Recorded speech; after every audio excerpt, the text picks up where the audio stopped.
जिमला ना गेलंच पाहिजे. कारण जर तुम्ही जिमला जाल तर तुम्ही हॅप्पी राहाल, फ्रेश राहाल दिवसभर आणि स्वतःला आतून कॉन्फिडंट फील कराल. तुम्ही बघा, जे जिमला जातात ते भरपूर हाय कॉन्फिडंट असतात, म्हणजे कॉन्फिडन्स त्यांच्याकडे भरपूर असतो.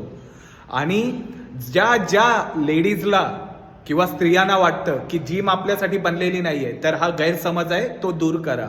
जर तुम्ही जिमला जाणार, ऍक्टर बघा, ऍक्ट्रेस बघा, जे पण जिमला जात आहेत, ऍथलेटिक एक्सरसाइज करतायत, त्यांचं एज बघा 30, 40, 45, 50ला पोहोचलेत, पण एज अजिबात दिसून येत नाही. आणि आपल्या एरियामध्ये बघा 30 वर्ष, 40 वर्ष, त्यांचं एज तुम्हाला बघितल्या समजून येईल की त्यांचं एज एवढंच आहे किंवा त्याहून जास्त आहे.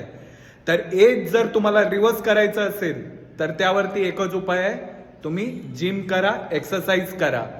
कारण जिम केली तर तुमचं एज 100% रिव्हर्स होतं. ऍक्टर ऍक्ट्रेसला तुम्ही टीव्हीवर बघताय, आणि जसं तुम्ही जिम कराल ऑटोमॅटिक तुमच्या खाण्याच्या सवयी बदलतील. खाण्याची सवय बदलली, ऑटोमॅटिक तुम्ही चांगले ग्लो येईल तुमच्या चेहऱ्यावरती, चांगले दिसायला लागाल, बॉडी स्ट्रक्चर तुमचा परफेक्ट होईल.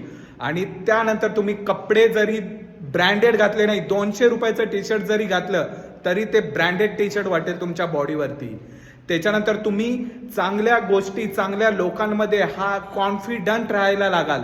त्यामुळे मित्रांनो, जिम ही तुम्ही केलीच पाहिजे. त्याचे एक नाही, अनेक फायदे आहेत.